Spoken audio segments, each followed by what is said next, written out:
시청자 여러분 안녕하십니까? 화요일 뉴스나우 시작합니다. 이재명 대통령이 내년도 예산안 시정연설을 하며 에이펙 성과와 관련해 최선의 결과를 위해 영혼까지 갈아 넣었다고 강조했습니다.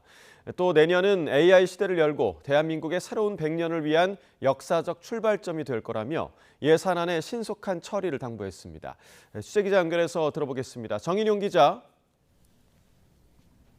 네, 용산 대통령실입니다. 네, 이 대통령이 강조한 경주 에이펙 성과부터 소개해 주시죠. 네, 이 대통령은 우선 경주 에이펙 성공을 위해 힘써준 모든 국민께 감사드린다며 국민과 국회에 힘입어 글로벌 책임 강국으로 자리매김할 수 있었다고 강조했습니다. 구체적으로 이 대통령은 에이펙 정상회의 최초로 AI와 저출생 고령화 등 인류 공동 도전 과제를 함께 풀어가기로 합의했다고 언급했습니다. 특히 경주 선언으로 대한민국이 아시아 태평양 지역의 교류와 번영, 영내 평화 증진을 위한 역할을 주도할 수 있었다고 역설했습니다. 에이펙 주간에 이뤄진 정상외교도 적극 부각했습니다. 한미 정상회담 관세 협상 타결로 경제 불확실성을 완화하고 자동차, 반도체 분야에서 경쟁국과 동등하게 경쟁할 수 있게 됐다고 밝혔습니다. 이어 대미 투자 패키지에 연간 투자 상한을 설정해 우리 외환시장 충격을 최소화했고 다층적 안전장치로 투자금 회수 가능성도 높였다고 설명했습니다. 또 핵추진 잠수함 연료 공급 협의로 자주국방 토대를 다지고 우라늄 농축과 사용 후 핵연료 재처리를 위한 획기적 계기를 마련했다고 덧붙였습니다. 한중 정상회담으로는 한중 관계를 전면 회복하고 실용과 상생의 길로 나아가기로 했다며 70조 원의 통화스와프 계약 등 6건의 MOU 체결을 성과로 꼽았습니다. 이 대통령은 최악의 상황에서도 최선의 결과를 만들기 위해 영혼까지 갈아 넣으며 총력을 다했다며 앞으로도 국익 중심 실용 외교로 국력을 키우고 위상을 높여나가겠다고 공언했습니다. 네, 또 내년도 예산안 설명에서는 어떤 부분에 방점이 찍혔습니까? 네, 이 대통령은 먼저 취임 5개월을 돌아보면 불법 계엄의 여파로 후퇴했던 우리 경제가 위급 상황은 벗어나고 있다며 경제 성장률 반등과 주가지수 4천 돌파를 언급했습니다. AI 시대는 하루가 늦으면 한 시대가 뒤처지는데 지난 정부는 천금 같은 시대를 허비했다며 지금부터라도 속도를 높여야 한다고 지적했습니다. 이어 미래 성장과 재정 지속 가능성을 위해 총 지출을 8.1% 늘린 728조 원으로 내년도 예산을 편성했다면서도 불필요하거나 시급하지 않은 예산 역대 최대 규모인 27조 원을 삭감했다고 부각했습니다. 이 대통령은 예산안 중점 방향에 대해선 AI 3대 강국을 위한 산업 지원에 올해보다 3배 이상 예산을 늘렸다며 고급 인재 양성과 인프라 구축을 위해 과감히 투자하겠다고 강조했습니다. AI와 콘텐츠, 방위산업 등 첨단 전략산업 분야 핵심 기술 개발을 위한 R&D 투자도 역대 최대 규모로 19.3% 확대 편성했다고 덧붙였습니다. 복지 예산으론 저소득층 생계급여 확대와 장애인 일자리 대폭 확충이 산재 예방을 위해선 일터 지킴이 신설이 제시됐습니다. 또 연령대별로는 임기 내 아동수당 12세 이하까지 확대와 청년 미래적금 신설, 어르신 지역사회 통합놀본 전국 확산 등에 방점을 찍었습니다. 국민 생활비 부담을 덜기 위해 대중교통 정액 패스를 시행하겠다고 했고 소상공인 지원으론 24조 원 지역화폐 발행을 방안으로 내세웠습니다. 특히 국가 균형 발전을 위해 지방우대 재정 원칙을 전격 도입해 아동수당과 노인 일자리 등 7개 재정사업에서 비수도권 지원을 더 늘리겠다고 약속했습니다. 이 대통령은 대한민국의 미래를 위해 정부는 열린 자세로 국회의 제안을 경청하고 좋은 대안은 언제든 수용하겠다며 법정 기한 내 예산안이 통과되도록 초당적 협력을 당부했습니다. 지금까지 용산 대통령실에서 전해드렸습니다. 이재명 대통령의 국회 시정연설을 보는 여야의 모습은 이번에도 극명하게 엇갈렸습니다. 민주당은 40차례 가까이 박수를 치면서 대통령을 크게 연호했지만 국민의힘은 특검 수사에 항의하며 회의장에 들어가지 않았습니다. 본회의장 표정 국회 연결해서 들어보겠습니다. 김다연 기자. 네, 국회입니다. 네, 시정연설 분위기 어땠습니까? 네, 롤러코스터를 타는 듯 크게 요동쳤습니다. 이재명 대통령은 9시 40분쯤 국회 본관에 도착했는데요. 우원식 의장이 이례적으로 문 앞까지 직접 마중을 나왔습니다. 국회의장실에서 사전 환담을 하고 본회의장에 들어선 건 10시 6분쯤인데 이 대통령은 민주당 의원들과 일일이 악수하면서 중앙통로를 이동했습니다. 정청래 대표와 김병기 원내대표 등 당 지도부가 앞장섰고요. 또 국정감사 기간 중심에 섰던 최민희 과방위원장과 짧은 대화를 하는 모습도 시선을 끌었습니다. 본격적인 연설이 시작된 뒤에도 40차례에 가까운 큰 박수가 끊임없이 터져 나왔고 연설이 끝난 뒤에는 이재명을 연호하며 배웅했습니다.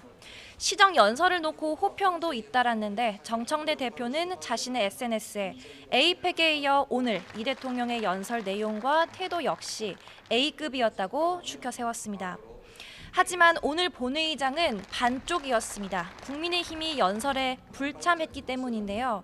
이 대통령은 시정 연설 전에 야당석을 가리키며 좀 허전하다라고 말하기도 했습니다. 제1야당은 본회의장 바뀐 로텐더홀에서 검은색 마스크에 상복 차림으로 침묵 시위에 나섰습니다. 자유민주주의가 사망했다는 의미의 근조 팻말과 또 야당 탄압, 불법 특검이라는 플래카드를 들고 이 대통령이 국회에 들어설 때 규탄했는데요. 재판을 받으라는 고성이 나오기도 했습니다. 국민의힘은 내란 특검이 추경호 전 원내대표에 대해 구속영장을 청구한 것에 항의하며 오늘 불참했는데요. 특검의 목표는 국민의힘을 내란 정당으로 엮겠다는 목표 하나라며 전쟁을 선포했습니다. 장동혁 대표는 의원총회에서 이젠 이재명 정권을 끌어내리기 위해 모든 힘을 다해야 할 때라며 이 대통령의 시정연설은 이번이 마지막이 돼야 한다고 강조하기도 했습니다. 의원총회에 참석한 당사자 추경호 전 원내대표는 수사에 당당하게 임하겠다며 불체포 특권을 포기하겠다고 말했습니다. 네, 또 민주당이 하루 만에 철회한 재판중지법 추진을 두고도 후폭풍이 이어지고 있죠. 네, 재판중지법은 현직 대통령의 재판을 멈추기 위한 법으로 민주당이 추진하려 했지만 대통령실이 제동을 걸면서 하루 만에 철회됐죠. 사실상 대통령이 민주당 지도부의 과잉 행동을 경고한 거다. 당과 대통령실 또 당 내에서도 엇박자가 난 거다 등 해석이 나오는데요. 민주당은 대외적으로 진화에 나서고 있습니다. 문진석 원내수석 부대표는 라디오 인터뷰에서 경고성이라기보다는 대통령을 정쟁의 중심으로 끌어들이지 말아달라는 취지라는 점을 거듭 강조했습니다. 하지만 당 핵심 인사는 YTN과의 통화에서 박수현 수석 대변인이 자가 발전하다가 사안이 커지자 아차한 것 같다며 사전 교감이 없었던 것 같다고 기류를 전했습니다. 또 다른 원내 핵심 관계자도 원내 지도부와 상의가 없었다며 당이 맨날 고춧가루 뿌리는 역할을 하니까 대통령 입장에서도 언짢을 수 있다고 말하기도 했습니다.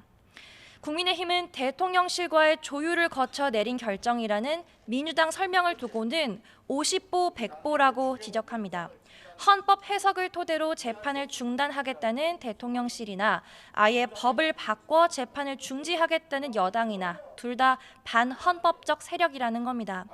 그러면서 이 대통령에게는 당당하게 재판 5개에 임할 것을, 사법부에는 결단을 내릴 것을 요구했습니다.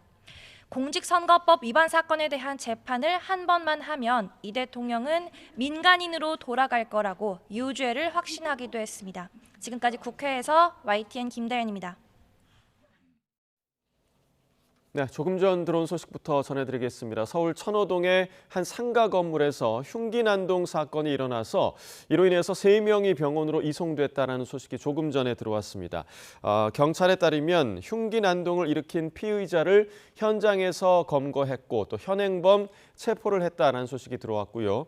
소방에 따르면 오전 10시 20분쯤에 이 흉기 난동과 관련한 신고가 있었고 이 흉기 난동으로 인해서 3명이 부상을 당했다는 소식이 들어왔습니다. 서울 천호동의 한 상가 건물에서 흉기 난동 사건이 일어나서 3명이 병원으로 이송됐다는 소식 다시 한번 전해드립니다. 관련 소식 추가로 전해지는 대로 계속해서 보도해드리겠습니다. 곽종근 전 특전사령관이 윤석열 전 대통령의 재판에 증인으로 나와서 윤 전 대통령이 계엄 2달 전 한동훈 전 대표 등을 총으로 쏴 죽이겠다는 말을 했다고 증언했습니다. 윤 전 대통령 측은 그런 사실이 없다고 즉각 반박했습니다. 취재기자 연결해서 자세히 알아봅니다. 권준수 기자. 네, 내란특검 사무실이 있는 서울고등검찰청입니다. 네, 충격적인 증언이었는데 어제 내란 우두머리 혐의 재판에서 나온 증언이었죠? 그렇습니다. 어제 서울중앙지방법원에서 열린 윤석열 전 대통령의 내란 혐의 형사재판에 곽종근 전 특전사령관이 증인으로 나왔습니다. 지난해 계엄이 선포되기 2달 전 국군의 날 행사 만찬 자리에서 곽 전 사령관은 윤 전 대통령의 비상대권 언급이 있었다고 말했습니다. 윤 전 대통령이 반박하자 곽 전 사령관이 검찰에서도 하지 않았던 말이라며 또 다른 증언을 했는데요. 들어보시겠습니다. 폭탄주를 막 돌리기 시작하지 않았습니까? 그죠? 술 많이 먹었죠? 그날. 거기서 무슨 시국 얘기할 그럴 상황은 아니지 않습니까? 차마 그 말씀을 안 드렸는데 한동훈이하고 일부 정치인들 일부 호명하시면서 당신 앞에 잡아오라 그랬습니다. 당신이 총으로 쏴서라도 죽이겠다 그러셨습니다. 윤 전 대통령 측은 재판이 끝난 뒤 기자회견을 열고 즉각 반박했습니다. 곽 전 사령관이 1년 동안 아무 말을 하지 않다가 갑자기 튀어나온 말이라며 신빙성이 없다고 강조했습니다. 네, 오늘 윤 전 대통령은 체포방해 혐의 재판에 또다시 나왔죠? 네, 윤석열 전 대통령이 올해 초 고위공직자범죄수사처의 체포영장 집행을 방해한 혐의와 관련해 지난 기일에 이어 오늘도 재판에 출석했습니다. 대통령 경호처 수뇌부였던 김성훈 전 차장이 지난 기일에 이어 오늘도 증인으로 나왔습니다. 윤 전 대통령은 비화폰 기록 삭제 지시와 언론의 통화 사실이 유출된 보안 사고와 관련해 김 전 차장을 상대로 직접 신문하기도 했습니다. 박종준 전 처장도 잇따라 증언대에 설 예정인데요. 공수처 체포 과정에서 총을 사용하라는 지시가 있었는지와 관련해서도 공방이 있을 것으로 보입니다. 네, 또 최상병 특검은 윤 전 대통령 측에 이번 주 토요일에 소환을 통보했다고요? 네, 최상병 특검은 윤 전 대통령 측에 이번 주 토요일 오전 10시에 출석해 조사를 받으라는 요구서를 보냈다고 밝혔습니다. 특검은 조사량이 많아 한 번에 조사를 끝내지 못할 수도 있다면서 공개 출석 여부 등은 아직 정해지지 않았다고 설명했습니다. 윤 전 대통령이 출석한다면 최상병 특검에선 첫 조사가 이뤄지는 건데요. 최상병 사건에 수사 외압을 넣었는지 이종섭 전 국방부 장관을 주 호주 대사로 도피시킨 건 아닌지 전반적인 내용을 추궁할 것으로 보입니다. 앞서 윤 전 대통령은 지난달 중순 특검에 출석 요구가 있었지만 변호인단의 재판 일정으로 인해 불출석했습니다. 지금까지 내란 특검에서 YTN 권준수입니다. 양평 공흥지구 개발 특혜 의혹을 받는 김건희 씨 모친과 오빠가 오늘 특검에 동시 출석했습니다. 서울 남부구치소에 수감된 김건희 씨는 불구속 상태로 재판을 받게 해달라며 법원에 보석을 신청했습니다. 취재기자 연결합니다. 안동준 기자. 네, 김건희 특검 사무실입니다. 네, 먼저 오늘 김건희 씨 일가가 특검에 출석했죠? 네, 그렇습니다. 오늘 오전 김건희 씨 모친인 최은순 씨와 오빠 김진우 씨가 특검에 출석했습니다. 함께 도착한 두 사람은 특검 수사에 대한 입장 등을 묻는 취재진 질문에 아무런 답을 하지 않았습니다. 이들은 양평 공흥지구에서 아파트 개발 사업을 벌일 당시 개발 부담금을 내지 않는 등 특혜를 받았다는 의혹을 받고 있습니다. 특검은 오늘 특혜 의혹 외에도 두 사람의 증거 은닉과 수사 방해 혐의에 대해서도 조사할 예정입니다. 이 밖에도 오늘 종묘 차담회 의혹과 관련해 신수진 전 대통령실 문화체육비서관이 피의자 신분으로 특검에 출석했습니다. 네, 또 김건희 씨가 법원에 보석을 신청했다고요? 네, 김건희 씨는 어제 불구속 상태로 재판을 받게 해달라며 법원에 보석을 신청했습니다. 김 씨 측은 어지럼증과 불안 증세, 기억장애 증상이 악화하고 있어 적절한 치료와 방어권 행사를 위해 불구속 재판이 필요하다고 밝혔습니다. 이와 함께 김 씨가 현재 증거를 인멸할 우려가 없고 또 특검의 공소권 남용 여지가 있는 데다 혐의를 입증할 만한 증거가 부족하다는 점을 내세웠습니다. 김 씨의 다음 재판은 내일 오전 10시 10분으로 예정돼 있는데 재판부가 내일 재판에서 보석 신문 기일을 지정해 불구속 재판 필요성 등을 검토할지 주목됩니다. 지금까지 김건희 특검 사무실에서 YTN 안동준입니다. 지금 서울에선 한미 국방장관 회의체 안보협의회의가 진행되고 있습니다. 이재명 정부와 미국 트럼프 2기 행정부 출범 이후 처음 열리는 이번 회의에서 어떤 결과가 도출될지 주목되는데요. 취재기자 연결해 현장 상황 들어봅니다. 나혜인 기자, 아직 회의가 안 끝난 거죠? 네, 지금은 한미 국방장관과 양국 참모들이 배석한 가운데 확대 회담이 한창 진행되고 있습니다. 한미 안보협의회의는 양국 간 주요 군사정책을 협의 조정하는 국방 분야 최고위급 기구입니다. 통상 해마다 서울과 워싱턴에서 번갈아 열리는데 이재명 정부와 미국 트럼프 2기 행정부 첫 해인 올해는 서울에서 회의가 준비됐습니다. 이번이 57차 회의입니다. 피트 헤그세스 미국 국방부 장관은 회의 참석차 어제 우리나라에 왔습니다. 방한하자마자 안규배 국방장관과 판문점 공동경비구역 JSA를 둘러봤고 오늘 아침에 용산 국방부 청사에 도착해 우리 의장대가 환영 행사로 맞이했습니다. 국방부 방명록에는 한미동맹 72년 힘을 통한 평화라는 말을 적었는데 회담 결과는 오후에 한미 국방장관의 공동 기자회견을 통해서 발표될 예정입니다. 이번 회의에서는 대북정책 공조와 북핵 억제, 또 주한미군 운용계획을 비롯한 동맹 현대화 방안과 국방비 증액, 또 전시작전권 전환 문제까지 산적한 안보 현안이 폭넓게 논의될 것으로 보입니다. 또 지난주 한미 정상회담에서 급부상한 우리 군의 핵추진 잠수함 도입 문제도 거론될 거로 보입니다. 국방부는 조율된 공식 의제는 아니라고 설명하지만 이 대통령이 정상회담에서 미국 측에 핵잠수함 연료 공급을 요청한 반면 트럼프 대통령은 미국 조선수에서 건조를 승인했다고만 밝혀 추가 협의가 필요한 상황입니다. 네, 헤그세스 미국 국방장관은 어떤 인물입니까? 미국 육군 예비역 소령이고요. 미국에선 폭스뉴스 프로그램 진행자로 이름을 알린 트럼프 대통령의 최측근으로 평가됩니다. 취임 초기부터 동맹국의 방위비 증액을 요구하며 안보 분야에서 미국 우선주의적 시각을 드러냈습니다.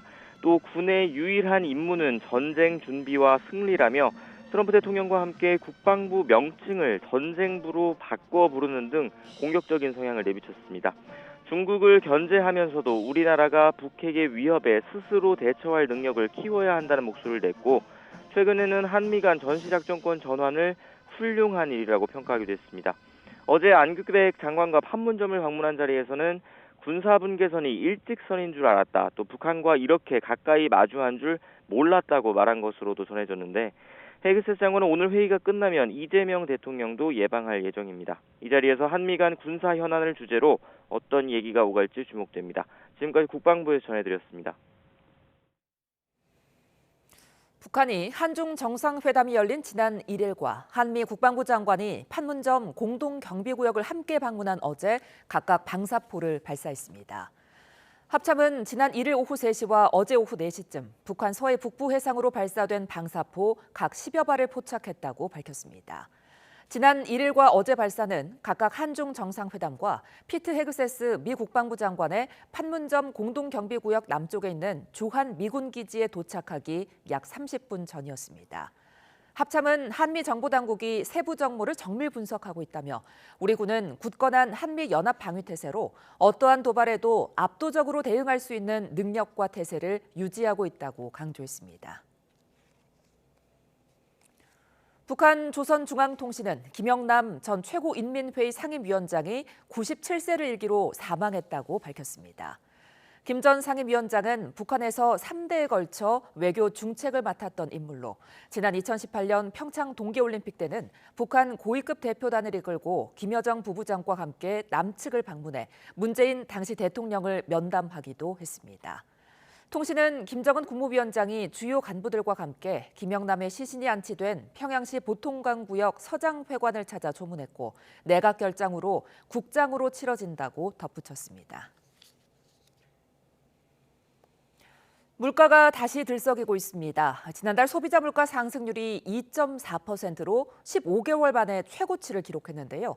취재기자 연결해 알아봅니다. 이승은 기자 자세한 소식 전해주시죠.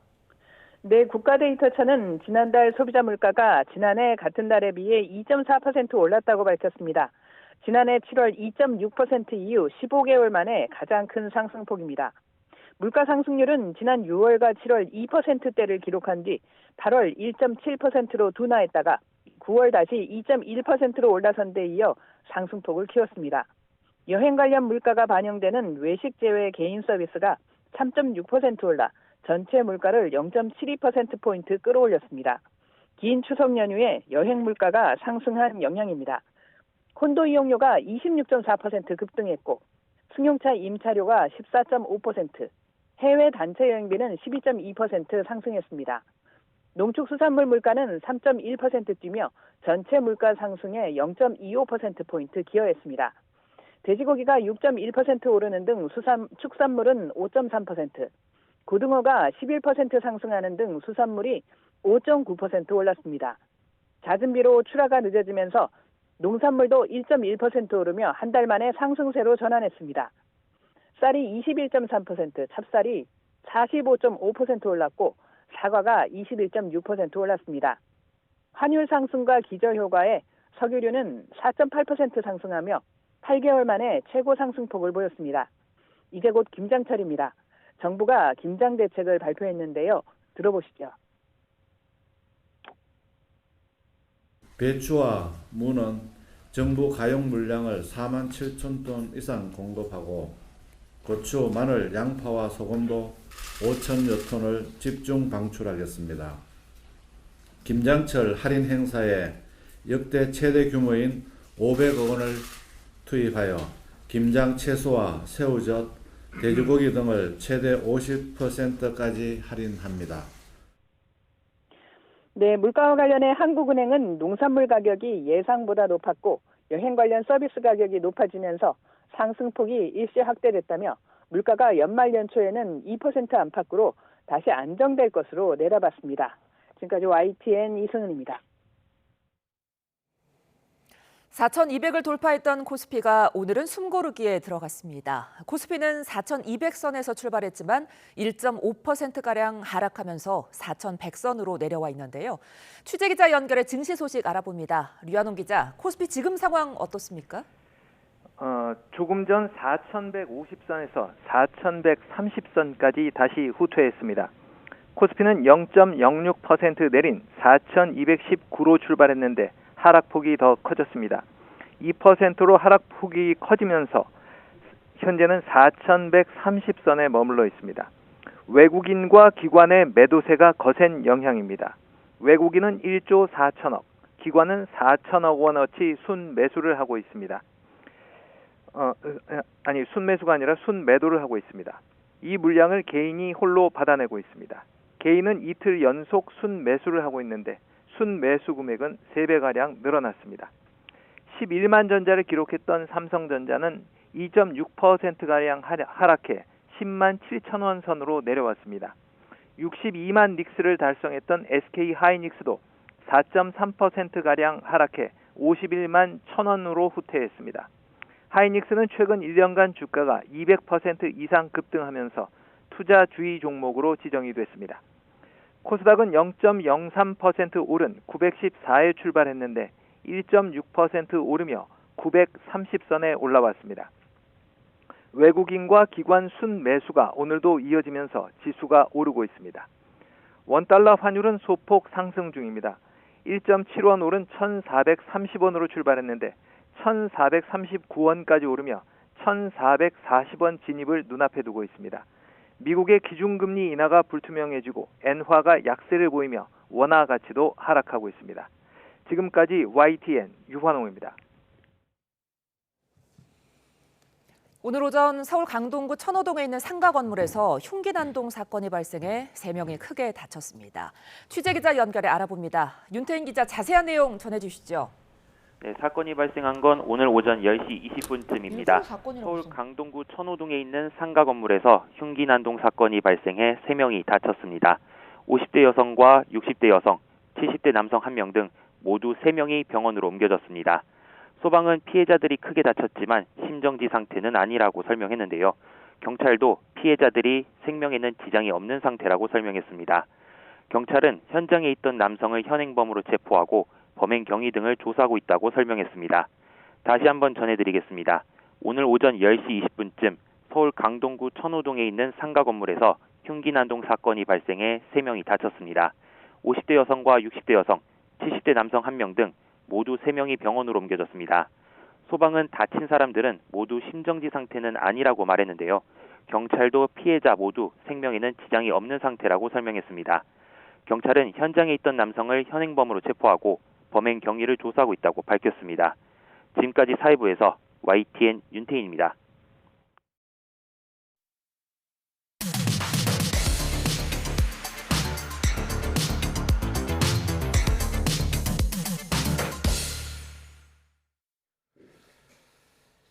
각이 살아있는 정치평론 시사정각 시작합니다. 오늘도 각이 서는 두 분을 모셨습니다. 김상일 정치평론가, 최진영 변호사와 이야기 나눠보겠습니다. 어서 오십시오. 네, 안녕하십니까.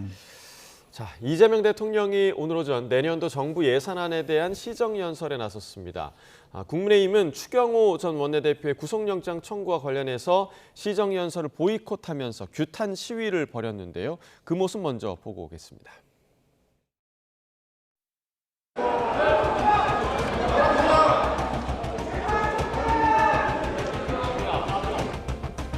그렇게 하고 싶다!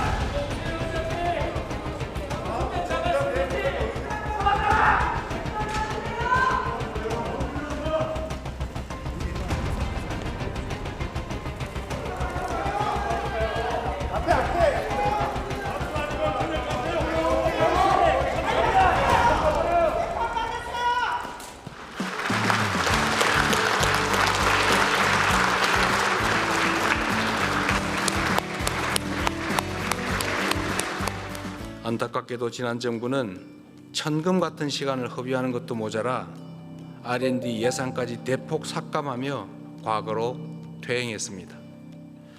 출발이 늦은 만큼 지금부터라도 부단히 속도를 높여 선발주자들을 따라잡아야 우리에게도 기회가 생길 것입니다.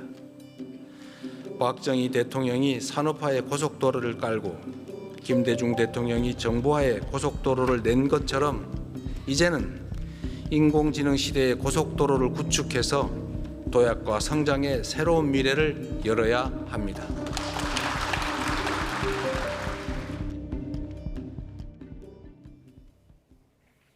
네, 이 이야기 나누기 전에 먼저 조금 전에 들어온 속보부터 좀 전해드리겠습니다. 개인정보보호위원회 분쟁조정위원회가 SK텔레콤 개인정보 유출 사건의 피해 신청인 3,998명에게 1인당 30만 원의 손해배상금을 지급하라는 분쟁조정안을 결정했습니다. 분쟁조정위는 SKT가 유심 인증키 등 민감 정보를 유출한 것에 대해 보호조치 의무를 위반했다고 판단하고 피해자의 불안 불편에 대한 정신적 손해를 인정했습니다. 이에 대해 SKT는 사고 수습과 자발적인 선제 보상 노력이 충분히 반영되지 않아 아쉽다는 입장을 밝히며 조정안 수락 여부를 신중히 검토하겠다고 전했습니다. 이 조정안은 통지 후 15일 이내에 SKT와 신청인 어느 한쪽이라도 수락하지 않으면 불성립되며 사건은 종료됩니다. SKT가 조정안을 수용할 경우 2,300만 전체 가입자에게 6조 9천억 원대 배상을 해야 해서 이번 결정이 대규모 법정 소송으로 이어질 가능성이 큽니다. 더 자세한 내용은 잠시 뒤에 취재기자 연결해서 전해드리도록 하겠습니다. 자, 앞서서 시정연설 관련 영상을 함께 좀 보셨습니다. 지금 국민의힘 의원들은 아예 본회의장에 들어가지 않고 보이콧을 하면서 상복을 입고 영정사진을 들고 항의를 했습니다. 이 모습 일단 좀 어떻게 보셨습니까? 일단 떠오르는 한 글자는 왜죠. 네. 첫 번째는 이게 국민을 위한 시정연설인데 본인들을 위해서 거부를 하는 게 맞는가라는 게 하나의 왜고요. 두 번째는 왜 대통령이 그 대상이 되는 겁니까? 지금 사실상 정치적 갈등은 대부분 당대당으로 많이 일어나고 있고 대통령실은 국민 통합에 힘쓰고자 하는 메시지를 끊임없이 저는 발신하고 있다고 보거든요. 그런데 왜 대통령을 대상으로 삼았을까라는 부분이 있는 거고요. 그러면은 모든 정권에서는 경찰, 검찰을 그야말로 사냥개로 계속 사용해 왔고 이번도 그렇게 사용할 것이다라고 생각하는 것인가. 그러면 근본적인 개혁이 필요한 거 아닌가 이런 생각이 들어서 한 글자가 계속 떠오릅니다. 예. 왜? 자, 그러니까 이제 대통령을 대상으로 해야 할 항의가 아니었다라고 말씀을 해주셨거든요.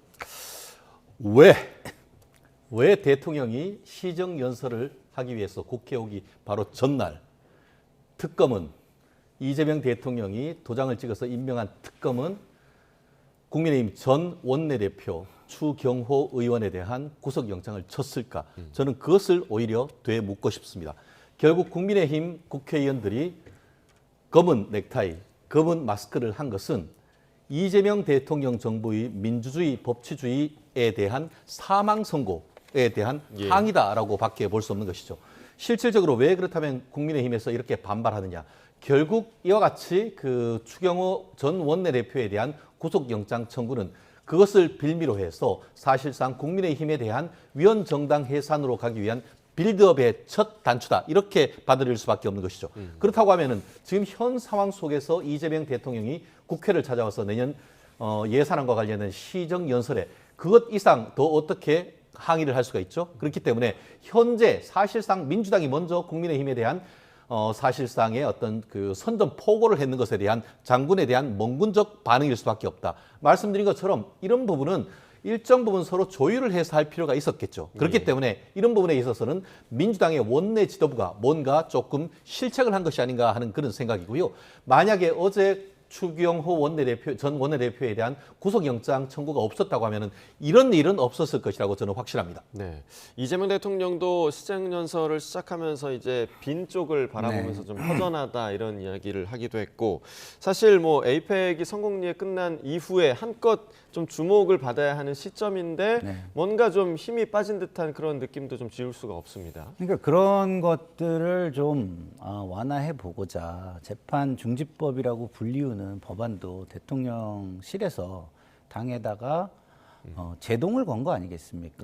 근데 그런 노력들을 하고 있는데 국민의힘은 그런 노력은 보이지 않는 것 같습니다. 오로지 본인들의 이익, 본인들의 방탄만 생각하는 것 같은데요. 조금만 시계를 돌려서 여야가 바뀌었을 때를 생각해 본다면 저러시면 저는 안 된다고 보고요. 그리고 이재명 대통령이 특검에 뭘 지시해가지고 그게 나가는 겁니까?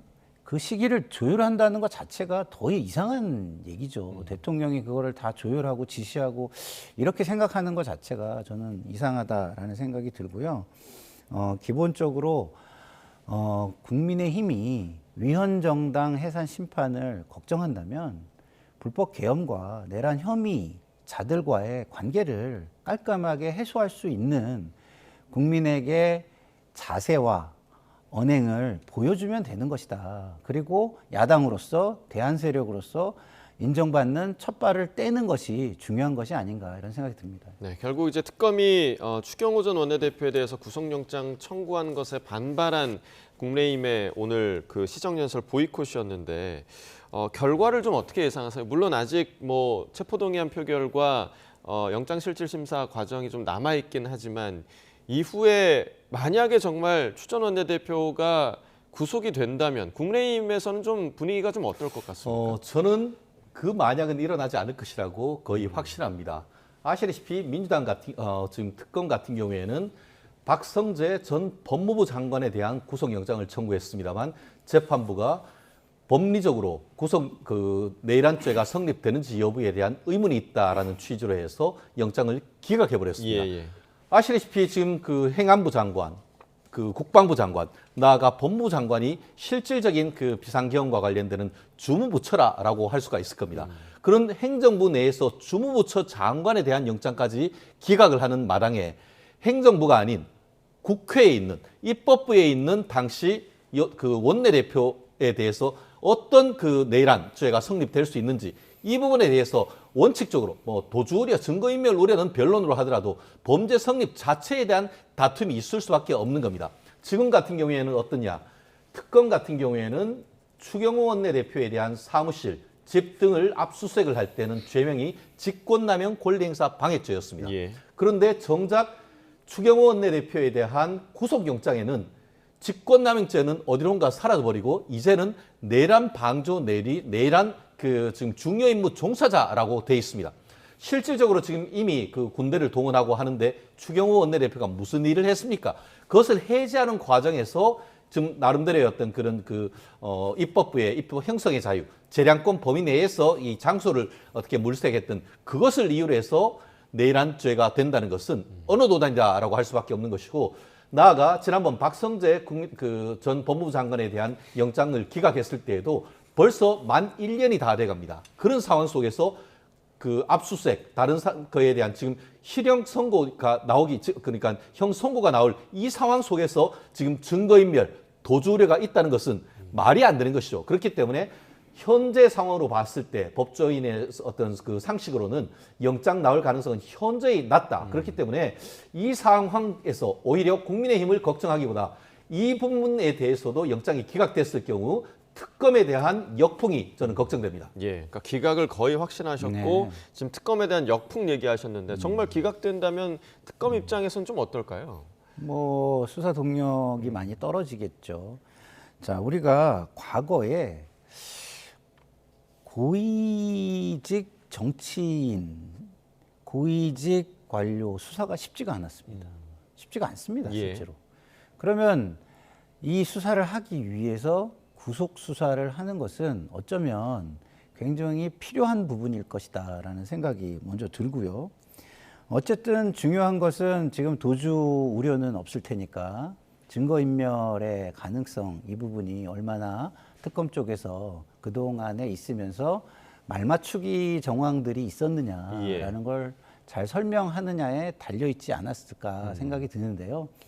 굉장히 사안 자체가 중대하다는 점, 그리고 말맞추기 정황이 얼마나 있었는지를 감안하고 고위 정치인이라는 점을 감안한다면 제가 볼 때는 영장이 나올 가능성도 있다라는 생각이 듭니다. 예, 자, 이 부분은 조금 더 좀 지켜봐야 할 부분이고요. 오늘 시정연설에서 이재명 대통령이 이번 에이펙의 성과를 언급하면서 내년도 정책의 필요성에 대해서 설명을 했습니다.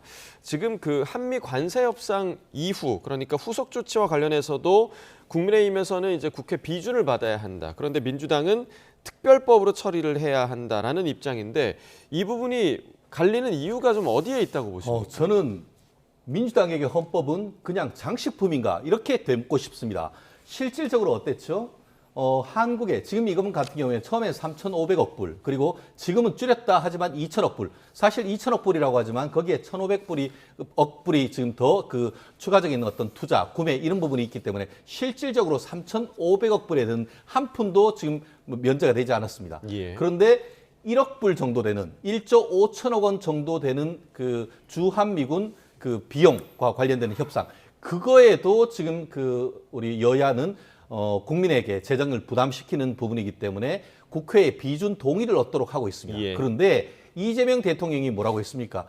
최초에는 이 부분이 협의가 너무 잘 돼가지고 협정문을 할 필요도 없을 정도로 성공적이었다라고 했지만 국민과 한국과 미국 사이에 엄청난 그 의견의 괴리가 있었습니다. 그러면서 이재명 대통령이 뭐라고 했습니까? 만약에 여기에 그때 미국이 요구하는데 도장을 찍었으면 제2의 IMF가 온다. 그리고 나는 탄핵됐을 것이다. 라고 타임과 로이터 통신과의 인터뷰를 했던 기사가 있습니다. 그만큼 이재명 대통령도 이와 같은 협상 자체가 대한민국의 경제에 엄청난 영향을 미칠 수 있다는 것을 알고 있는 겁니다.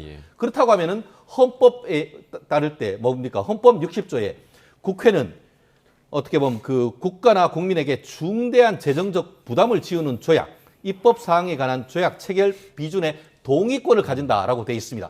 그러면은 주한미군의 비용에 관한 한 1억 불, 1조 5천억 정도 되는 것 가지고도 지금 동의를 받는데 그것보다 수백 배 국민에게 부담이 되는 것에 대해서 동의를 받지 않는다. 그렇다고 하면 헌법이 왜 필요했습니까? 아무리 그 법이 바뀌고 아무리 정권이 바뀐다 하더라도 기본은 지키는 민주당의 자세가 필요하다고 봅니다. 자, 이 국회 비준 동의를 받는 것과 특별법을 통과시키는 게 크게 어떤 차이가 있는 겁니까? 그 차이 때문에 사실은 저는 지금 우리 최 변호사님이 하신 말씀이 너무 한쪽만 보시는 거다라는 생각이 드는 거예요. 예. 뭐냐면 이런 겁니다. 비준을 하면은요, 안정성이라는 게 발생을 해서 예. 정권이 바뀌어도 쭉 조약, 국제법처럼 이게 쭉 가는 겁니다. 근데 특별법은 이제 국내법이기 때문에 상황에 따라 유연하게 법을 또 바꿀 수도 있겠죠. 다른 나라와의 이 조약이 아니기 때문에. 예. 그래서 유리한 협상이라면 당연히 안정성이 오래 가는 게 좋습니다. 근데 이번 협상을 보시면 알겠지만 일방적인 요구에 우리가 피해를 줄이려고 하는 협상입니다. 예. 그러면 트럼프 행정부가 끝나면 우리에게 또 유리한 국면이 올 수도 있어요. 근데 이거를 조약에 해당하는, 협정에 해당하는 걸로 해놓고서 가는 것이 전략적 유불리를 따질 때 맞느냐. 예. 정말 국민의힘은 이 숲을 보면서 전략을 짜는 건지, 국가와 국민의 이익을 생각하면서 짜는 건지, 아니면 오로지 정부를 비판하기 위해서 모든 전략을 짜는 건지 저는 잘 모르겠다, 이런 생각이 듭니다. 제가 그 부분에서 예. 바로 반박할 수가 있습니다. 예. 그렇게 비용이 부담되고 잘못하면 제2의 IMF가 올 사항에 대해서 왜 도장을 찍죠? 결국 지금 그 여당 같은 경우에는 항상 그러죠. 야당을 잘 이용해라라고 하지 않습니까? 결국 국회에 비준 동의를 올리고 그 속에서 이거 너무 심하기 때문에 대한민국 정부에서 했지만 국회에서 이를 비준 동의하기 어렵다라는 것을 지렛대로 해서 재협상에 나올 수도 있는 겁니다. 그런 식으로 해서 뭔가를 해야 되는 것이지, 이렇게 국민들한테 사실 그것에 이재명 대통령이 한 푼이라도 내는 겁니까? 민주당 국회의원들이 여기에서 세금 내는 겁니까? 결국 연 200억 불 그리고 10년 동안 2천억 달러라는 것은 모두 오롯이 국민의 세금, 피 같은 세금에서 나가는 겁니다. 그것을 본인들이 해가지고 앞에 가가지고 처음에는 1,500불 뭐 하다가 지난번 7월 달 이재명 대통령이 미국 가가지고 어쩌다 보니까 갑자기 3,500억 불로 늘었단 말이에요. 그러면 그에 대한 책임을 지는 것을 자세를 보이고 이것을 이랬다라고 하면서 국민들한테 제대로 설명해야 되는 것이지, 지금 어떻습니까? 미일 간의 같은 경우에는 협약에 대해서 지금 MOU가 확실히 체결돼서 언론에 다 공개됐고, 미국과 중국 사이에 있는 것도 협약이 다 공개가 됐습니다. 그런데 대한민국과 미국 간에 체결됐다는 것은 내 말 믿어라고 하는데 무슨 지금 팩트 시트가 나오고 있습니까? 그런 부분에 대해서 국민들에게 보여주고 실질적으로 말이 아닌 구체적인 서류를 통해서 뭔가 보여줬을 때 그것을 국민들에게 어떤 설득을 해야지, 그런 절차도 하나도 없이 우리가 알아서 할 테니까 당신들은 헌법은 그냥 장식품이야, 이런 식의 대응은 헌법과 국민들을 무시하는 태도라고 봅니다. 저는 저 말씀도 제 개인적인 논리 구조로는 이해가 좀 안 되는 게요. 이재명 정부가 미국에 퍼주기 위한 협상을 하는 겁니까? 아니잖아요. 줄이려고 노력을 하는 거고, 협상이 지금 완전히 끝났는지 안 끝났는지도 우리가 확인은 지금 안 된 상황이에요. 그러면 아직도 협상이 남아있을 수도 있고, 그렇지 않습니까? 그리고 협상이라는 게 뭡니까? 상대가 있는 겁니다. 그래서 그 상대를 먼저 생각하는 전략을 짜야 되고, 굳이 야당이 협조를 하고 싶기 때문에 이러는 거라면 몇 명을 선발해가지고 비공개 논의를 할 수도 있는 거잖아요. 요청해가지고. 근데 그것을 국민에게 공개를 해라, 이렇게 굳이 할 이유가 있는가. 역시 공격을 위한 공격이 아닌가, 이런 생각이 들고, 좀 아까 IMF가 오는 것을 왜 도장을 찍었냐 이렇게 말씀하셨는데, IMF가 올 우려가 되는 것 때문에 도장을 안 찍고 협상을 해서 이 IMF가 오지 않도록 하는 조건으로 지금 협상을 진행한 거 아니겠습니까? 이런 부분을 좀 말씀드립니다. 네, 지금 뭐 조금 전에 이제 최 변호사님께서 얘기해 주신 팩트시트와 관련해서는 조만간 또 공개가 될 거라고 하니까 그 부분을 좀 다시 한번 내용을 좀 들여다봤으면 좋겠다는 생각이 들고, 자, 그런가 하면 어제 그 대통령실이요, 민주당의 대통령 재판중지법 입법 추진을 공개적으로 멈춰 세웠는데, 이를 두고 정청래 대표를 향한 경고성 메시지다, 이런 분석이 나오고 있습니다. 그 발언 함께 들어보시겠습니다. 대통령실에서 직접 나서서 이런 문제를 정리하고 매듭 짓는 모습으로 가져가는 건 어쨌든 주도권을 더 쥐겠다는 거 아니겠냐 싶어요. 대통령실에서는 이 부분을 좀 공개적으로 매듭을 이렇게 짓는 거, 직접 짓는 거, 이런 경우는 확실하게 무슨 메시지를 던지려고 한 거라 이렇게 보는 게 맞죠. 정청래 대표는 누구보다도 이재명 대통령이 재판을 받지 않고 교도소에 가고 싶지 않다는 마음을 강하게 갖고 있다는 것을 아마 제일 잘 알지 않을까. 근데 지금 이 해결하는 방식을 정청래식으로 한 거죠. 정청래식은 그냥 온 세상이 떠나가도록 시끄럽게 하더라도 자기가 하고 싶은 일을 그냥 무리하게라도 해내는 사람이거든요. 이게 말이 안 되는 일을 정청래 대표가 벌이니까 대통령도 드디어 이제 나서서 직접 손목을 꽉 잡은 거죠. 일종의 경고장을 보낸 것이다라고 보시는 거예요? 그렇지 않겠습니까? 자, 지금 이런 경우가 왕왕 나타나고 있습니다. 그러니까 당정 간의 엇박자가 지금 조금씩 계속 보이고 있는 상황인데 이 이유가 좀 어디에 있다고 보세요?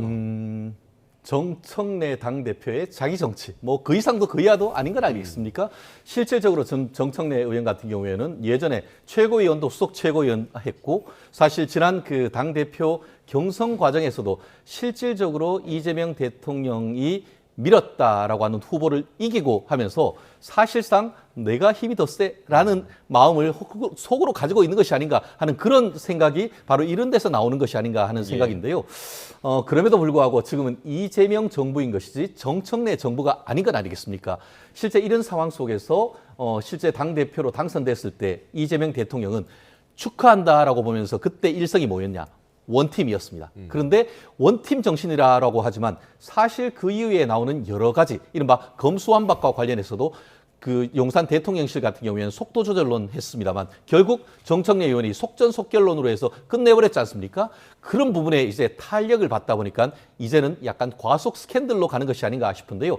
과연 이런 부분이 결국 이재명 대통령 지지층한테는 사실 개인적으로 지지를 받을 가능성이 오히려 높죠. 그렇게 함으로써 본인의 당권을 강화하는 수단은 될 수 있겠습니다만 정작 그것을 위한다고 하는 이재명 대통령 입장에서는 지금도 당보다 본인의 지지율이 상당히 높은 상황 속에서 이렇게 되면은 오히려 당과 대통령의 지지율이 떨어질 수밖에 없는 그런 상황이 되다 보니까 이제는 옐로우 카드가 되기 다음에는 이제 레드 카드 어떻게 보면 아웃하는 그런 될 수 있는데 지금으로서는 경고장 정도 되는데 과연 여기에서 정청래 대표가 브레이크를 걸 것인지 아니면 여기에서 계속 갈 것인지 관전 포인트가 아닌가 생각합니다. 정청래 대표의 당권 강화라고 분석을 해주셨는데 박용진 전 의원 지금 조금 전에 저희가 녹취로 들었는데 대통령실이 이번에는 더 주도권을 쥐고 가려는 거다라고 분석을 했거든요. 그 표현은 맞는지 잘 모르겠고요. 정부는 정부의 일을 하는 거예요. 근데 잘 하면은 박수를 받아야 하는 시점에 다른 데서 소란이 일어나요. 무대 위에 배우가 보이지 않고 무대 밖에 소란 장소가 보이기 시작한다. 그러면 박수를 받고 지지율이 올라갈 수 있겠습니까? 예를 들어서 당은 우리가 이렇게 얘기를 하죠. 여당은 정권을 뒷받침을 해야 된다는 표현을 씁니다. 근데 지금의 모습은 뒷받침을 하기보다는 자기 어젠다를 가지고 앞서가는 모습이 아닌가 이런 생각이 들어요. 이게 앞서가다 보니까 이 정부를 너무 가리고 있는 겁니다. 그리고 이게 가리는 것이 좋게 가려가지고 견인하는 걸로 지지율을 올려주면은 그래도 대통령실에서는 그래 지지율이 올라가니까 이렇게 생각을 하면서 동의하고 따라가 줄 텐데 그게 아니라 지지율을 떨어뜨리는 역할을 하고 있다고 보여집니다. 그렇다고 한다면 지금 당에서 좀 한번 자신들의 지금 어떤 추진 당의 어떤 행정이나 당의 목표나 이런 것들을 추진하는 것에 대해서 한번 생각해 봐야 될 때가 아니라 이런 생각이 들고요. 만약에 사전 협의를 했다면 이렇게 얘기를 하겠습니까? 안 하잖아요. 이런 얘기가 공개적으로 나왔다는 것 자체가 당이 용산하고 아무 협의를 지금 안 한다는 걸 오히려 보여주는 것이다라고 국민에게는 여겨질 것이다라고 저는 봅니다. 자, 여당에서 이렇게 재판중지법 추진의 배경이 됐던 부분이 지난주에 있었던 대장동 1심 재판 때문이다. 이런 분석도 나오는데 오늘 아침 한동훈 전 국민의힘 대표는 이런 주장을 하기도 했습니다. 들어보겠습니다. 분명히 용기 있는 판사가 재판을 재개할 거라고 생각해요. 왜냐하면 이미 대법원 전원 합의체 판결은 지난 파기환송으로서 84조를 제가 해석하듯이 재판은 진행된다로 해석한 겁니다. 그러면 이 상황을 따라야 되는 것이고 그럼 누군가 재판을 재개하기만 하면 이재명 정권은 끝납니다. 그런 상황이 됐었을 때 저는 오히려 이런 문제보다는 이재명 대통령이 계엄령을 발동할 가능성이 상당히 있다고 생각해요. 이재명 대통령의 계엄령 발동 가능성이 있다고요? 그렇죠. 왜냐하면 재판을 재개하는 문제가 났었을 때 이 문제를 이건 사법부가 쿠데타를 일으킨 것이다. 뭐 이런 식의 여론을 조성하면서 그거 말고는 이 재판을 막을 방법이 없거든요. 자, 일단 최 변호사님, 현실적으로 이제 재판 재개가 가능한 겁니까? 재판 재개 가능하죠. 왜냐하면 저도 이제 뭐 법대 나와서 사법연수원 그리고 그 공부를 하는 도중에 보면은 우리나라의 유력 그 헌법학자 뭐 허영 교수님이라든가 권영선 교수님 이런 유력 교수학서의 책에 보면은 말씀하시는 헌법 84조에 재직 중에 어떤 범죄로 소추되지 않는다. 그것은 말 그대로 이재명 예전 2016년에 보면은 당시 성남 시장님도 뭐라고 했냐면은 그 소추란 것은 말 그대로 재판에 기소가 되지 않을 뿐인 것이지 심지어 압수수색 그리고 거기다가 구속까지 다 할 수 있다라고 이재명 당시 성남시장이 얘기를 했습니다. 그리고 말씀드렸던 지금 현재의 유력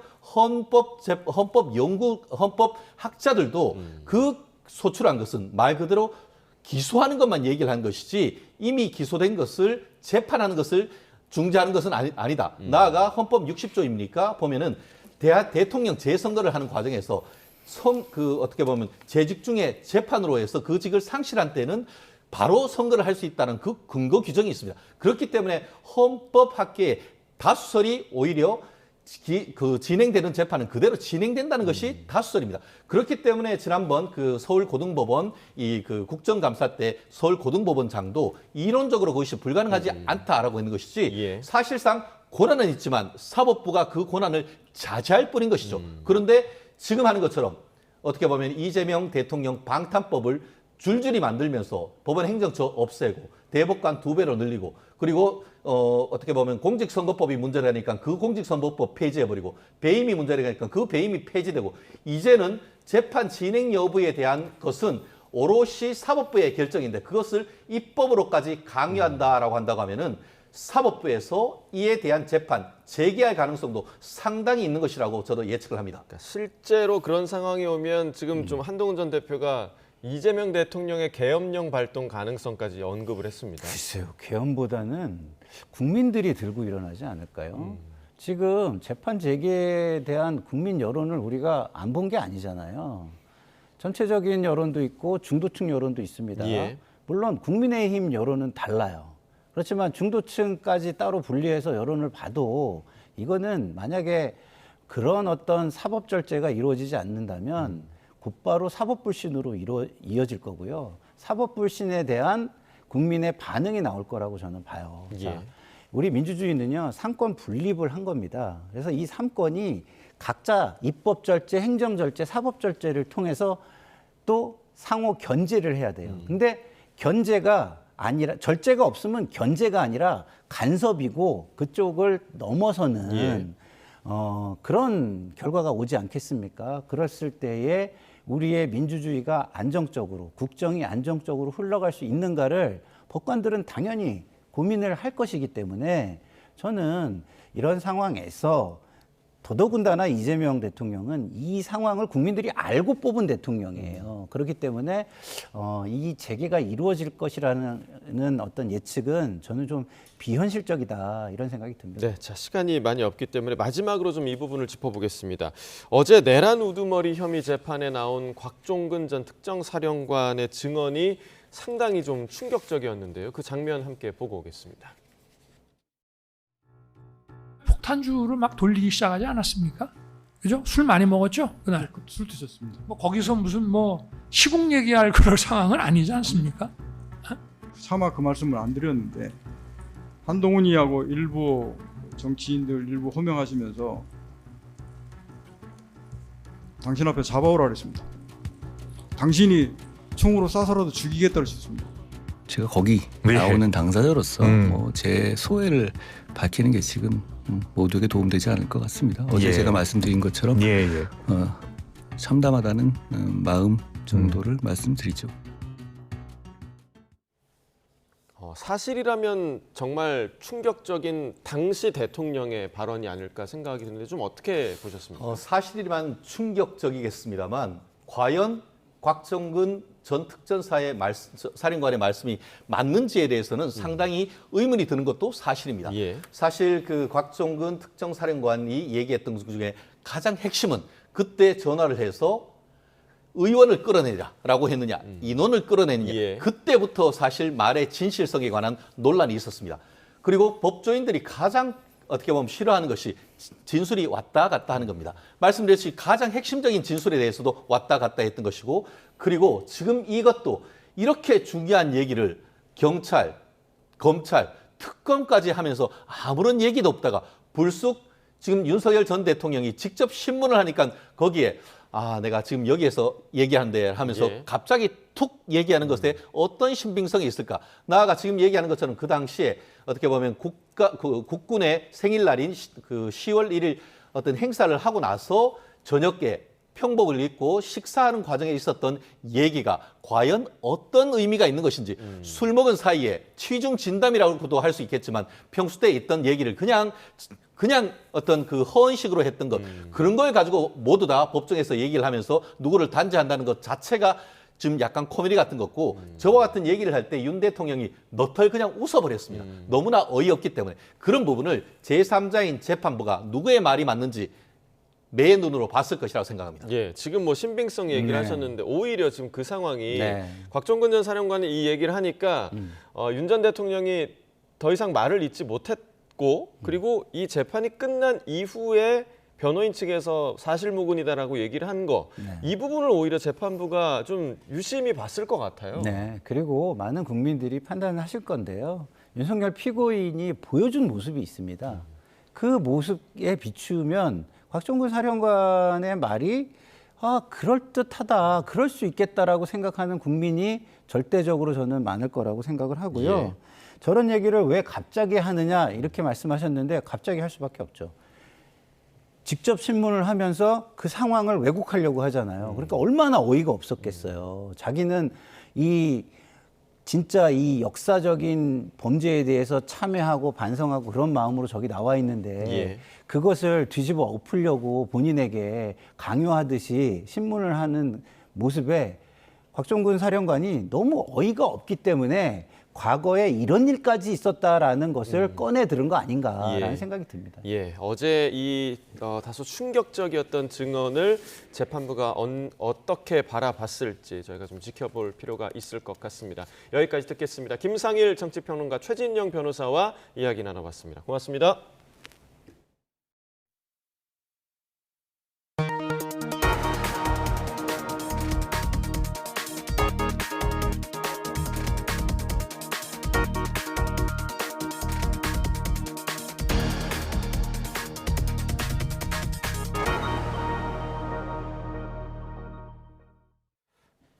SK텔레콤의 가입자 개인정보 유출 사건에 대한 분쟁 조정 결과가 나왔습니다.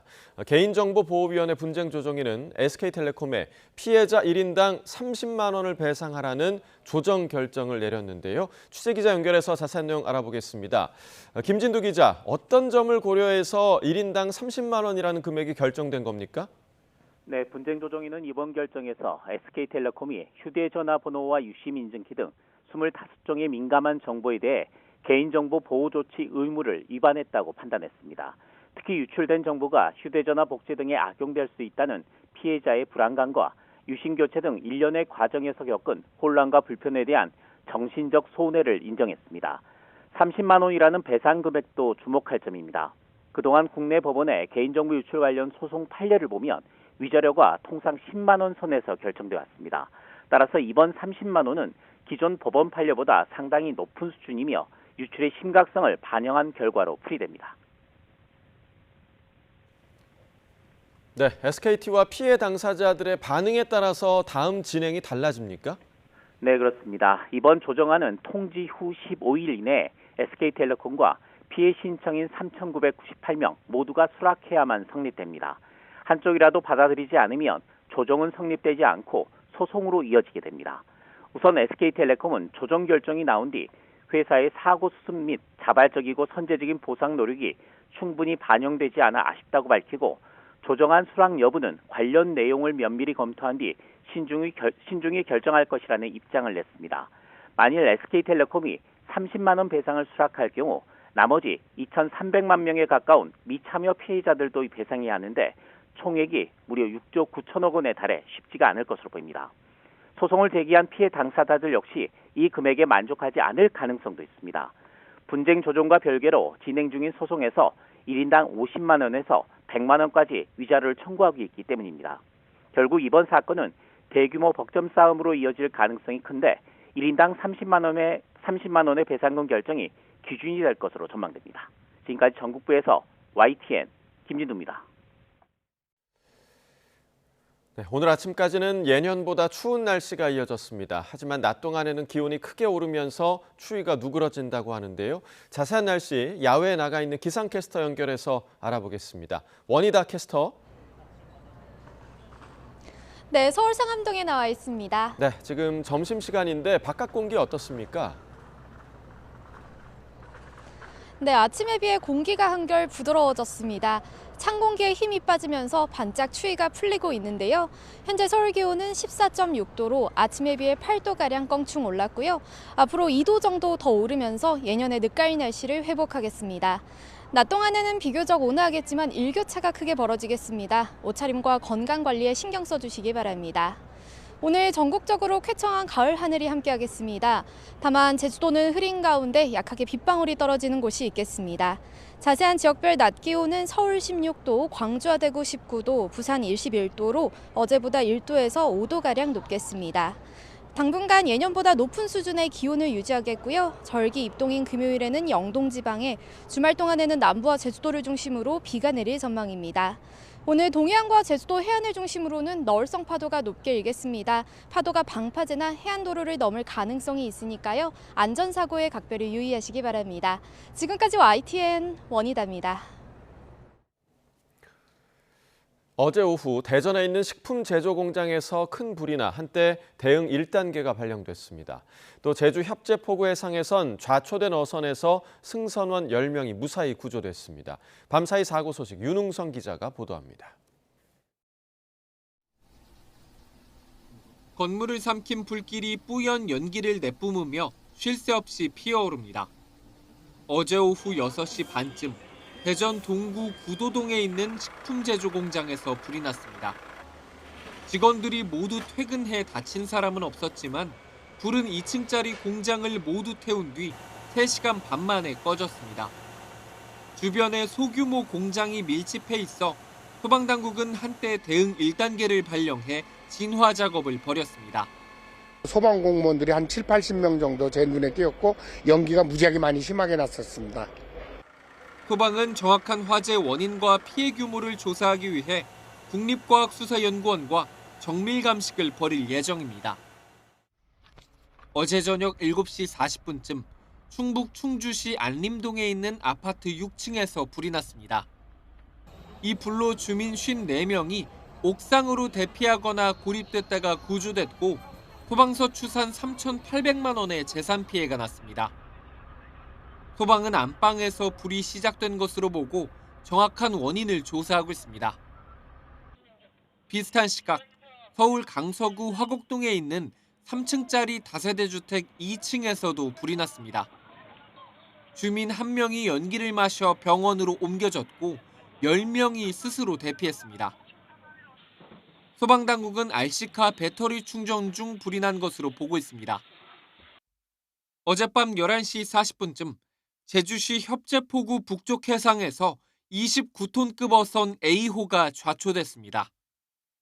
신고를 받고 출동한 해경은 선장 등 선원 10명을 모두 구조했습니다. YTN 윤웅성입니다. 오늘 새벽 2시 50분쯤 충남 공주시 금흥동에 있는 교차로에서 승용차와 통근버스가 충돌했습니다. 이 사고로 20대 승용차 운전자 A씨가 숨지고 동승자도 크게 다쳐 병원에서 치료를 받고 있습니다. A씨는 휴가를 나온 군인으로 파악됐고 통근버스에 타고 있던 5명은 가벼운 부상을 입었습니다. 경찰은 A씨가 내리막길에서 우회전을 하다가 중앙선을 넘어 반대편에서 달려오던 버스와 충돌한 것으로 보고 정확한 사고 경위를 조사하고 있습니다. 서울 영등포경찰서는 오늘 오후 2시 국회 오송 지하차도 참사 국정조사에서 위증한 혐의를 받는 김영환 충북도지사를 소환 조사합니다. 김 지사는 지난 9월 국정조사에서 참사 당일 지하차도 등을 CCTV로 보고 있었다거나 10곳 이상의 재난 상황 점검 전화를 했다고 거짓 증언을 한 혐의로 국회 행정안전위원회로부터 고발당했습니다. 전 축구선수 이천수 씨가 지인에게 빌린 돈을 갚지 않아 사기 혐의로 고소당했습니다. 제주경찰청은 지난달 접수된 고소장을 토대로 이 씨를 입건해 조사하고 있습니다. 고소인은 이 씨가 생활비 명목으로 1억 3천만 원을 빌리고 투자금 5억 원도 돌려주지 않았다고 주장하고 있습니다. 이 씨 측은 돈을 받은 것을 인정하지만 사기나 투자 권유는 부인했습니다.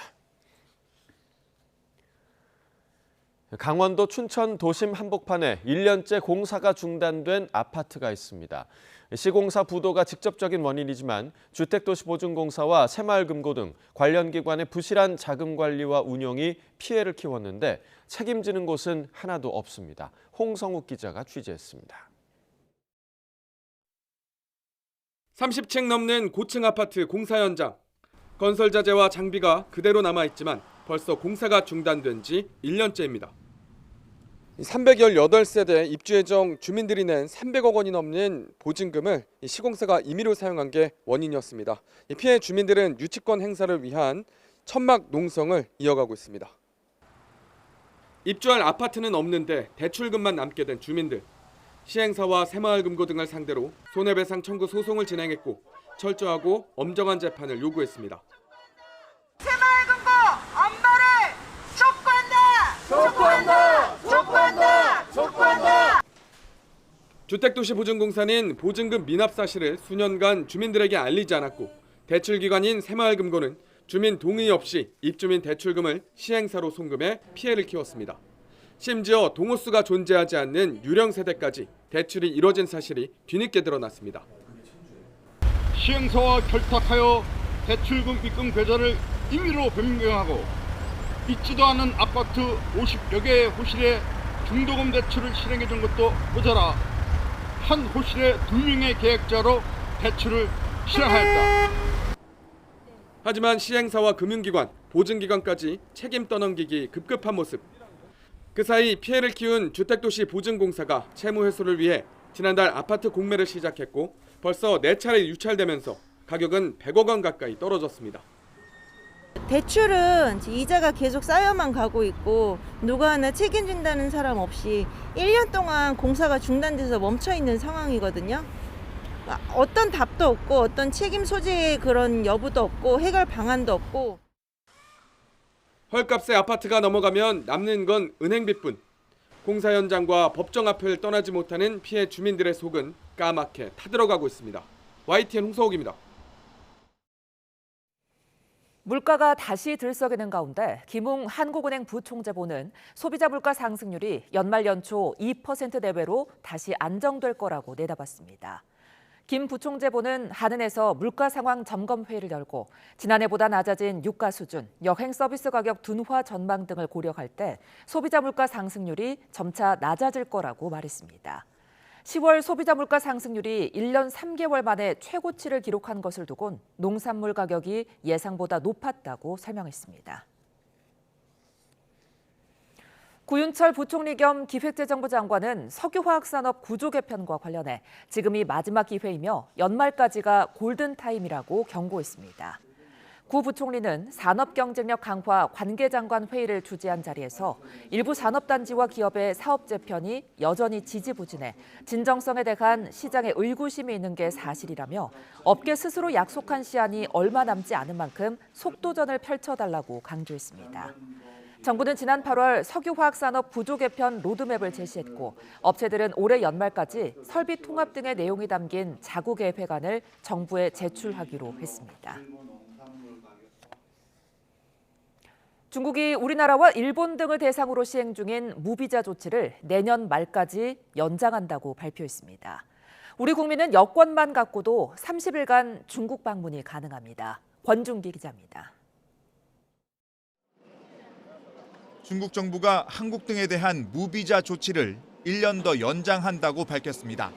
관광이나 사업 목적으로 중국을 찾을 경우 내년 말까지 30일간 중국에서 무비자 체류가 가능해진 겁니다. 한국, 일본, 프랑스, 독일 등 기존 무비자 대상국 45개 나라가 모두 연장 대상에 포함됐습니다. 扩大高水平对外开放，持续便利中外人员往来。中方决定将对法国等国的免签政策延长至2026年12月31日。 이번 비자 연장 조치는 최근 해빙 분위기로 전환되고 있는 한중 관계와도 무관하지 않아 보입니다. 시진핑 주석은 지난주 에이펙 정상회의에 참석해 양국의 교류와 협력 강화를 강조했습니다. 愿同韩方加强沟通，深化合作，拓展共同利益，携手应对挑战。 대외 개방을 내세웠지만 이어지는 소비 둔화와 부동산 침체를 관광으로 메우기 위한 조치로도 풀이됩니다. 코로나 팬데믹 이후 내수 부진을 타개하기 위해 무비자 정책을 도입한 중국은 이번에 스웨덴을 적용 대상 국가에 새롭게 추가했습니다. YTN 권중기입니다. 아시아나항공이 내년 1월 14일 새벽 0시를 기준으로 인천공항 제1여객터미널에서 제2여객터미널로 탑승 수속 카운터를 옮길 예정입니다. 탑승 수속은 이 터미널 G에서 J 카운터에서 이뤄지며 이 가운데 J 카운터는 비즈니스 클래스와 우수 회원 전용 카운터로 운영됩니다. 이로써 대한항공과 아시아나, 진에어, 에어부산, 에어서울 등 한진그룹 산하 항공사는 모두 이 터미널에 모이게 됐습니다. 지난 7월 장시간 근로로 직원이 숨졌다는 의혹이 제기된 런던 베이글 뮤지엄에 대해 정부가 전 계열사로 근로감독을 확대했습니다. 고용노동부는 숨진 직원이 근무했던 인천점과 본사에서 설문조사와 면담을 진행하는 과정에 일부 법 위반 정황이 확인돼 감독 범위를 넓혔다고 밝혔습니다. 감독 대상은 런던 베이글 뮤지엄 10개 지점과 본사, 같은 계열사인 아티스트 베이커리 1개 지점, 레이어드 4개 지점, 하이웨스트 2개 지점 등 모두 18개 사업장입니다. 장시간 근로 여부와 휴가 휴일이 적정하게 부여됐는지를 확인하고 최근 3년여간 산재가 63건 승인된 만큼 산업안전보건법 위반 여부도 들여다볼 예정입니다. 오는 13일 대학 수학능력 시험을 치르는 수험생은 오전 8시 10분까지 시험장 교실에 들어가야 합니다. 모두 시험 전날 예비 소집에 참석해 수험표를 받아야 하고 시험 당일에는 수험표와 신분증을 반드시 지참해야 합니다. 다만 모바일 신분증은 사용할 수 없습니다. 수험표를 분실했다면 응시원서에 부착된 것과 같은 사진을 갖고 아침 8시까지 시험장 내 시험관리본부에 가면 재발급 받을 수 있습니다. 교육부는 수능 수험생이 지켜야 할 유의사항을 대학 수학능력시험 누리집에서 자세히 안내하고 있다고 안내했습니다.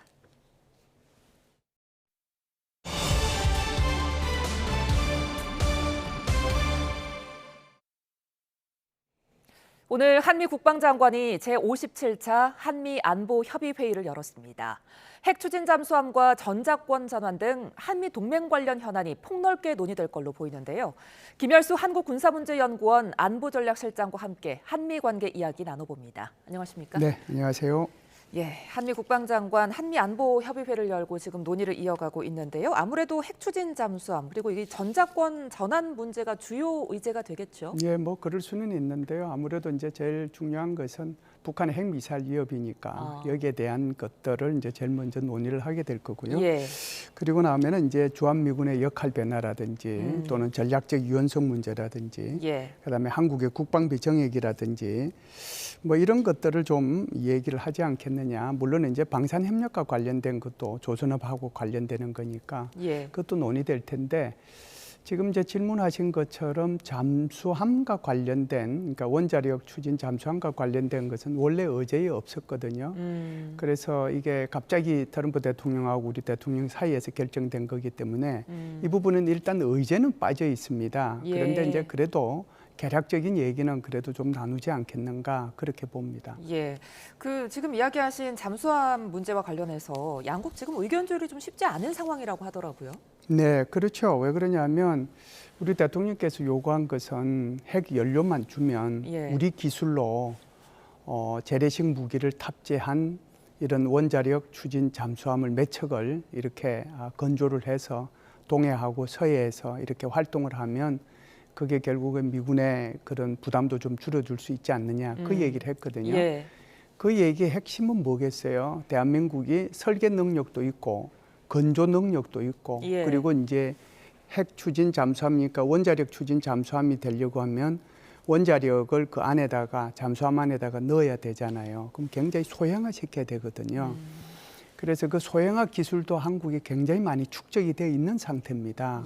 그래서 이제 우리 대통령께서 요구한 것은 결국은 연료만 주면 나머지는 우리가 하겠다라고 그랬는데 지금 질문하신 것처럼 오히려 트럼프 대통령은 필라델피아에 있는 필리 조선소에서 이걸 건조하라고 하는 바람에 양쪽에서 지금 좀 엇박자가 나기 시작을 한 거죠. 그래서 제가 볼 때는 이거를 필리 조선소에서 건조하는 방법도 있을 거고 우리 한국에서 이제 건조하는 방법도 있을 겁니다. 그런데 이제 필리 조선소라고 하는 것이 전혀 이게 핵 잠수함을 건조할 수 있는 능력이라든지 시설들이 안 돼 있거든요. 이거 거기서 건조하려고 하면은 아마 그 인프라 구축하는 데만 해도 한 5, 6년, 길게는 10년이 걸려서 그때부터 다시 이제 핵잠을 이제 건조해야 되는데 그러다 보면 이게 뭐 하세월이에요. 그런데 한국 같은 경우는 지금 3,600톤급까지 장령실함도 불과 한 2, 3주 전에 우리가 진수식을 가졌지 않습니까? 그래서 이제 우리는 다 그런 인프라가 구축이 돼 있으니까 예를 들어서 뭐 거기에서 이렇게 시설만 조금 조정을 하면 바로 5,000톤급 이상을 거기서 우리가 건조할 수 있거든요. 그래서 이제 이거를 어떻게 할 것인지 그래서 만일 이제 우리가 하게 되면 우리 대통령께서 말씀하셨던 것은 20%의 농축 그러니까 프랑스의 원자력 추진 잠수함은 농축 비율이 한 20% 정도 돼요. 그런데 이제 이것은 10년 단위로 연료를 교체해야 되거든요. 그런데 이제 미국이나 러시아가 이렇게 운용하고 있는 원자력 추진 잠수함은 그 안에 들어가는 것이 농축 정도가 90% 정도 돼요. 그렇기 때문에 이것은 이제 20년이든 30년이든 계속 이제 활용을 할 수 있거든요. 그래서 우리는 지금 이제 할 수 있다라고 하면 원자력 협정 개정을 통해서 20% 이하의 그러니까 뭐 한 19점 몇 % 이 정도 되겠죠.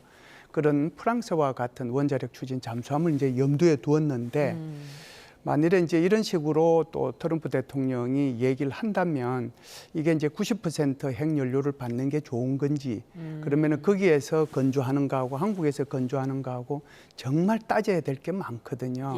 그래서 그것을 이제 아마 실무 차원부터 뭐 적절히 따지지 않겠는가라고 보고요. 한국도 이것을 우리 국방부 혼자만 할 수 있는 게 아니거든요. 여러 정부 부처가 이제 필요할 텐데 여러 정부 부처의 범 TF를 구성을 해서 아마 그 장단점을 따져보고 미국과 밀당을 하지 않겠는가 이렇게 봅니다.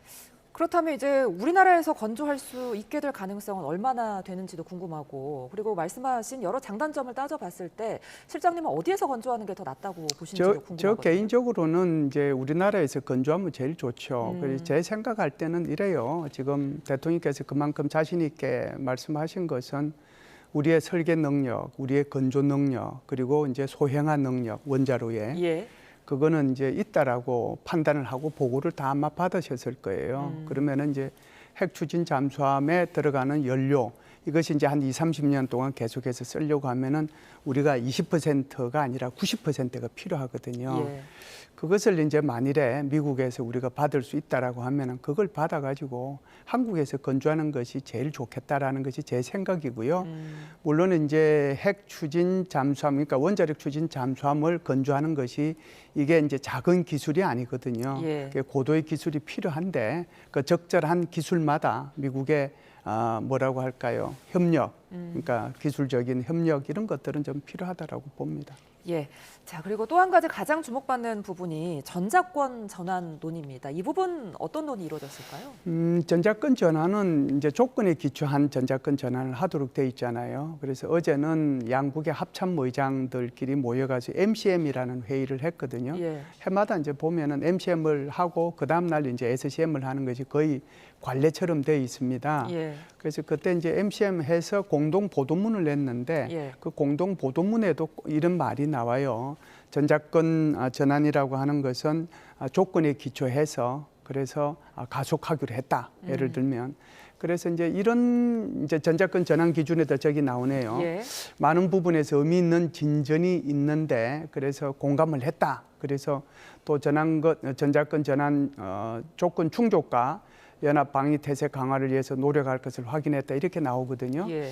그 전자권 전환이라고 하는 것이 이제 전환이 되려고 하면 조건에 기초한다라고 얘기했잖아요. 예. 그 조건이 세 가지가 있습니다. 첫 번째는 한국군이 미래 연합사를 지휘할 수 있는 작전 통제할 수 있는 그런 능력이 있느냐 하는 거고요. 예. 두 번째는 한미가 북한의 핵과 미사일 위협에 대응할 수 있는 능력을 갖추느냐 하는 거고요. 세 번째는 전자권 전환 시에 한반도와 지역의 안보 상황에 아무런 문제가 없겠는가, 안정적인 건가, 이것이 핵심이거든요. 그래서 아무래도 세 번째는 굉장히 주관적이잖아요. 예. 그래서 이제 이걸 빼고 지금까지 평가를 어디다 초점을 맞춰 왔느냐 하면 첫 번째 조건에다가 초점을 맞춰서 평가를 해왔어요. 예. 그래서 이제 이게 최초 운용 능력이 있느냐 하는 것을 전문 용어로 이제 IOC라고 부르는데 이걸 이제 2019년도 8월 달에 한번 이제 한미가 평가단을 구성을 해서 평가를 해봤는데 예. 그때 뭐 최초 운용 능력 정도는 있다라고 이제 통과가 됐어요. 그리고 이제 두 번째가 완전 이제 운용 능력이거든요. 예. 이것을 이제 FOC라고 그럽니다. Full Operational Capability라고 얘기하는데 이거는 2022년 여름에 한번 했어요. 여름에 한번 했는데 이게 사실상 전환되는 어떤 그 목록이 이제 숫자에 따라서 좀 다르긴 한데 이걸 이제 어떤 기준을 삼느냐에 따라서 대충 한 70여 개가 넘거든요. 그런데 그때 평가한 것은 49개였어요. 그래서 49개에 대해서는 일단 합격점을 받았다 이렇게 돼 있거든요. 예. 그리고 나면은 이제 마지막 평가해야 되는 것이 FMC라고 하는 게 있습니다. 그러니까 풀 미션 이제 오퍼레이션 케이퍼빌 이제 풀 미션 케이퍼빌리티라고 볼 수가 있겠죠. 예. 그래서 이거는 완전한 임무 수행 능력인데 남아 있는 거 지금 못했던 거 그걸 다 이제 한번 다 해봐서 아무 문제가 없으면 그때 이제 가능하다라는 것이 첫 번째 조건이고요. 두 번째 조건은 이제 북한의 핵미사일 위협에 대해서 한국과 미국이 어느 정도 대응할 수 있는 능력 평가. 그래서 이 부분이 어느 정도 돼 있는지 이것도 다시 이제 평가가 필요하거든요. 예. 그래서 이런 평가가 다 이루어지고 나면 그렇게 됐을 경우에 아무 문제가 없다. 그러면은 이제 이걸 이제 가속화하기로 그렇게 이제 할 수는 있는 거죠. 예. 트럼프 행정부는 지금 전자권을 주고 싶어 하는 분위기인 거죠? 그렇죠. 지금 이제 헤그세스 국방부 장관이 이제 말한 그 표현 속에 보면 한국이 이제 이 한반도에서의 작전에 예. 주도적인 역할을 하기를 원하고 예. 또 그렇게 되어야 된다라고 얘기를 했거든요. 그러니까 미국의 사실상 이 동아시아 전략이라고 할까요? 인도태평양 전략의 핵심은 중국 견제거든요. 그래서 중국 견제에 이제 미국은 초점을 맞추고 나머지 지역 방어에 대해서는 해당되는 국가가 책임을 좀 졌으면 좋겠다라고 하는 것이 미국의 근본적인 국방 전략에 나와 있는 거예요. 예. 그건 이제 전략 지침이 올 3월 달에 발표되었을 때도 바로 이제 그 얘기를 했거든요. 예. 그래서 다른 정부에서의 위험을 감수하고라도 이제 미국은 미국 본토 방어하고 바로 이제 중국 견제에 초점을 두겠다라고 그러기 때문에 미국 입장에서는 한국이 이런 이제 조건에 기초한 전자권 전환을 평가해봤을 때 문제가 없으면 이건 넘겨주겠다는 생각은 항상 가지고 있다고 봐야죠. 그러면서 이제 계속 같이 나온 이야기가 국방비 증액 문제인데, 네네. 증액 규모를 얼마나 봐야 될까요? 정액은 이제 우리가 이렇게 미리 이제 가서 얘기를 했죠. 지난 8월달에 한미 정상회담 할 때 이제 미리 가서 얘기를 했습니다. 우리도 2035년까지 3.5%를 올리겠다라고 얘기를 했거든요. GDP에. 예. 지금 현재는 GDP에 차지하는 규모가 2.42% 정도 됩니다. 그러면은 이제 우리가 2035년까지 3.5%를 달성을 하려고 하면 이게 이제 매년 예산의 8% 정도 이렇게 정액을 시켜 나가면 예. 매년 그러면은 2035년까지 GDP의 3.5%를 달성할 수 있기 때문에 예. 우리 예산의 규모로 봐서 그렇게 큰 부담될 수 있는 건 아닙니다. 이런 안보 협의 내용을 비롯해서 이제 한미 정상회담 결과가 이제 정리가 돼야 될 텐데 네네. 그 문서를 정리한 팩트 시트 공동 설명 자료가 아직 나오지 않은 상태거든요. 그렇죠. 이번 주에 나온다고 하는데 정확히 어떤 내용 담길까요? 그렇죠. 오늘 이제 오후에 이제 아무래도 공동 성명도 발표도 하고 예. 그러면서 이제 한미 국방부 장관이 기자회견을 아마 할 거예요. 예. 그게 뭐 1시 정도로 계획이 돼 있는데 1시에 나올지 조금 더 뒤에 나올지는 모르겠습니다만은 예. 대충 그 안에 들어가는 내용은 제가 볼 때는 뭐 이런 것 같습니다.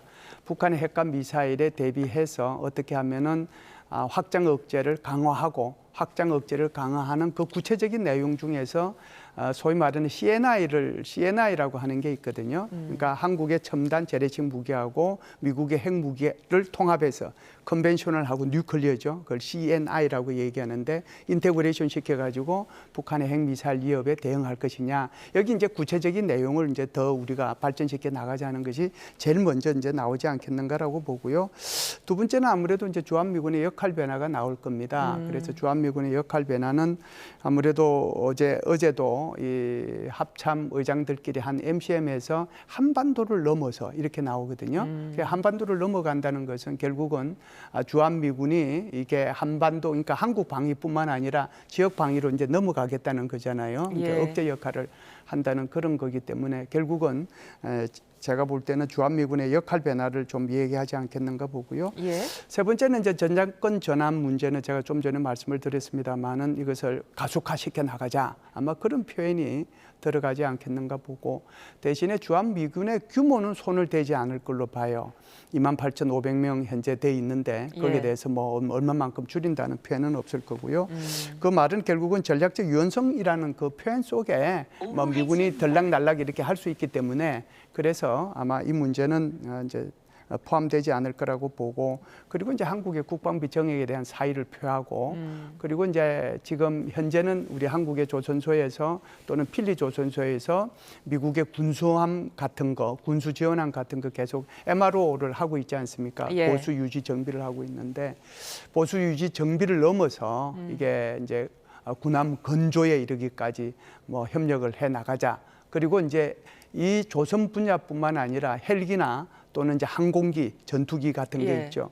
거기에 대한 정비도 확대해 나가자. 아마 그런 표현도 들어갈 수 있을 거다 이렇게 봅니다. 그러니까 미국은 계속해서 자기네 무기를 좀 더 사가라 이런 거죠?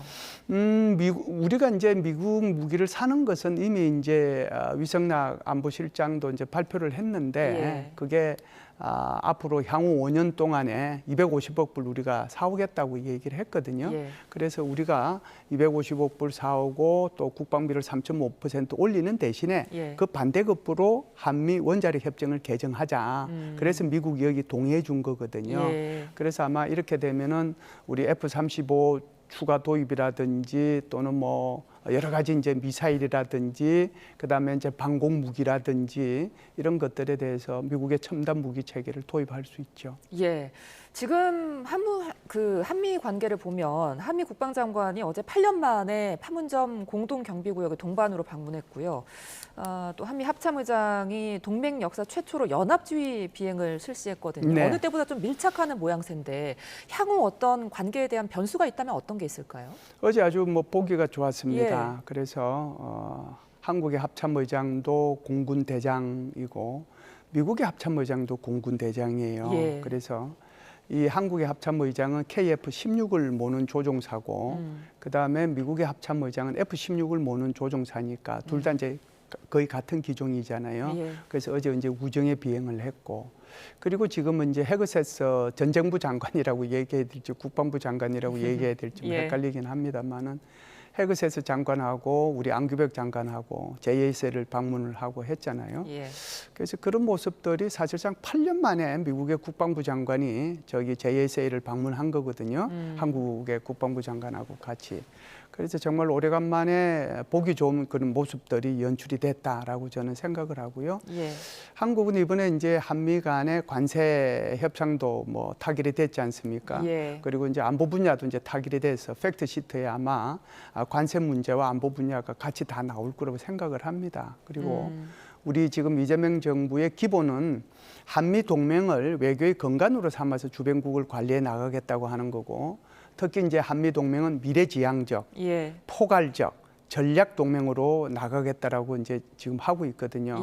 그래서 제가 볼 때는 지금 같은 이런 이제 뭐가 이렇게 계속 간다라고 하면 제가 볼 때는 그렇게 큰 문제는 없지 않겠는가라고 보고요. 오히려 이제 이런 것들이 포괄적 전략 동맹으로 가게 되면 이것이 이제 군사 분야나 안보 분야뿐만 아니고 경제적인 분야 그리고 과학기술 분야로까지 이제 확대해 간다는 거거든요.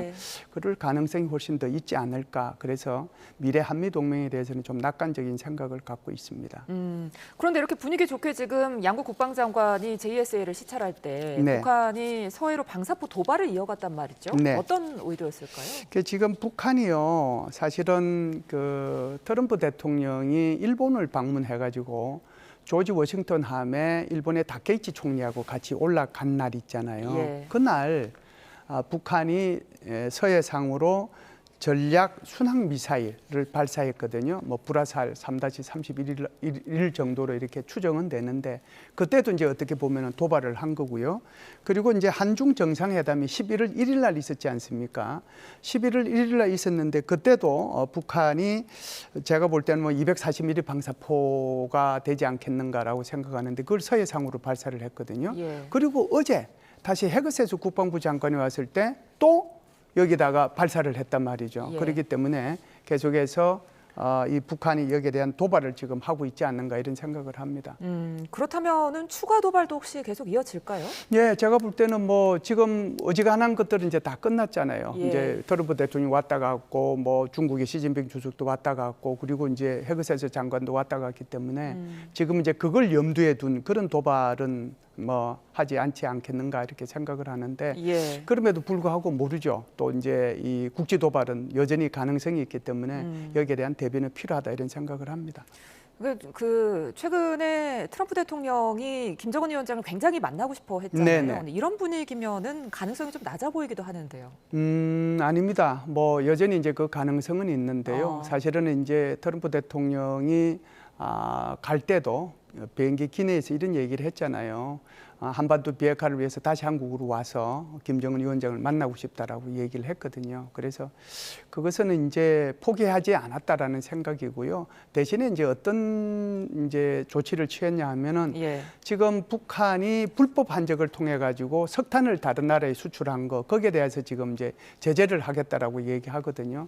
그래서 이제 북한이 현재와 같이 계속 말을 안 들으면 아마 이제 채찍과 당근을 두 개를 들고서 북한을 좀 이렇게 관리하려고 하지 않겠는가. 그래서 채찍이 이제 이번에 한번 나왔거든요. 그래서 이제 이런 것들을 보면 북한도 여기서 일정 부분 반응을 하리라고 보고요. 내년 4월 달에 이제 트럼프 대통령이 중국을 방문하도록 돼 있기 때문에 그 기회가 다시 이제 김정은 위원장을 만날 수 있는 좋은 기회가 될 수 있지 않을까 이렇게 봅니다. 그러니까 말씀하신 채찍, 그러니까 뭐 북한산 석탄 제재라든지 뭐 중국의 수출에 관여한 선박들을 이제 유엔 제재 대상으로 추가 지정했는데 이런 부분 때문에 혹시 갈등이 더 고조되지는 않을까요? 제가 볼 때는 뭐 그렇게까지는 안 갈 거예요. 왜 그러냐면은 유엔 안전보장 이사회 결의안에 기초해가지고 지금 하는 거거든요. 그래서 이것을 이제 유엔 안보리에다가 아마 올릴 텐데. 그러면은 이제 중국과 러시아가 여기에 찬성을 할 거냐 하는 게 문제잖아요. 비토권을 행사할 수 있는 나라니까 제가 볼 때는 비토권을 행사할 가능성이 굉장히 높아요. 이제 그렇다라고 하면 제가 볼 때는 여기에 이제 제재는 직접적으로 안 될 수는 있거든요. 그러나 그 제재 대상에 올라간 그 국적의 국가라든지 그 선박은 굉장히 이제 신경 쓰이겠죠. 미국이 이걸 가지고 시비를 걸었다는 그 자체가 신경 쓰이는 거고, 북한으로 봐서도 신경을 안 쓰일 수가 없는 거잖아요. 그리고 이제 중국과 러시아가 비록 안보리에서 비토권을 행사할지 모르지만 그거 자체가 유엔 안보리 계류에 위반되는 것을 자기 스스로가 또다시 위반한다는 것을 전 세계에 보여주는 거기 때문에 그렇게 기분 좋은 비토는 행사하지 못하게 되는 것이죠. 알겠습니다. 이어서 한미 관세 이야기도 좀 해보겠습니다. 이번에 그 jensenang 엔비디아 CEO가 우리 기업들에게 선물을 내놨잖아요. 네네. 26만 장의 GPU를 공급하기로 했는데 트럼프 대통령이 지금 엔비디아의 최신 칩 블랙웰을 타국에 수출하지 않겠다고 했거든요. 그러면 이건 어떻게 되는 걸까요? 그래서 이제 이게 거의 뭐 지금 관련되는 기업들의 주가가 천국과 지옥을 지금 오가는 것 같습니다. 예. 그래서 오늘 거기 관련되는 뭐 삼성이나 SK나 이런 거 보니까 많이 떨어졌더라고요. 예. 아마 이게 이제 영향을 좀 미치리라고 생각을 하는데 글쎄요, 지금 첨단 AI 반도체는 미국의 국가안보 사항이기 때문에 저거는 이제 언제든지 상무부에서 통제가 가능한 품목이다라고 하는 것을 먼저 말씀을 드리고요. 예. 그러면은 그 통제 가능한 품목을 동맹국들한테도 그러면은 지금 통제를 할 거냐 하는 것은 또 다른 문제라고 봐요. 트럼프 대통령은 중국을 포함한 다른 나라에도 이렇게 표현을 했잖아요. 예. 거기는 이제 동맹을 따로 이제 구분은 안 했단 말이죠. 그런데 사실상 얼마 전에 보면은 아랍에미리트에는 저기에 블랙웰을 6만 개를 이렇게 수출 승인을 해줬거든요. 그래서 그런 것들을 보면 트럼프 대통령이 한 그 말이 예. 워낙 이제 종잡을 수 없으신 분이시니까 예. 우리가 뭐라고 얘기할 수는 없지만 만일 이렇게 되면 엔비디아는 엔비디아대로 자신이 팔아야 되는데 팔아서 그래서 이익을 남겨야 되는데 엔비디아는 엔비디아로 손해를 볼 거고 우리는 지금 이제 어떻게 보면은 AI 3대 강국으로 도약을 하려고 하는데 여기에 대한 것도 이제 차질이 생길 수 있는 거죠. 예. 단 이런 거는 있을 수 있어요. 예를 들어서 미국에 이제 우리나라에 그 관련되는 기업들이 있잖아요. 예. 거기까지도 안 주느냐? 그거는 아닐 거라고요. 그래서 예를 들어서 지금 뭐 거기에 삼성도 짓고 있고 현대자동차도 거기에 뭐 짓고 생산하고 있잖아요. 예. 거기는 이제 원래대로 또 들어갈 수 있는 문제인데 이 문제는 그렇게 단칼에 이렇게 뭐 얘기할 수 있는 건 아니고 아마 이게 어떤 속사정이 있는지 아마 우리 산자부 장관이 지금 여러 가지로 고민을 하고 있지 않을까라고 생각합니다. 예. 자, 한미 국방 내용부터 관세 내용까지 지금까지 김열수 한국군사문제연구원 안보전략실장과 함께 이야기 나눠봤습니다. 오늘 말씀 고맙습니다. 이상으로 화요일 뉴스나우 마칩니다. 시청해주신 여러분 고맙습니다.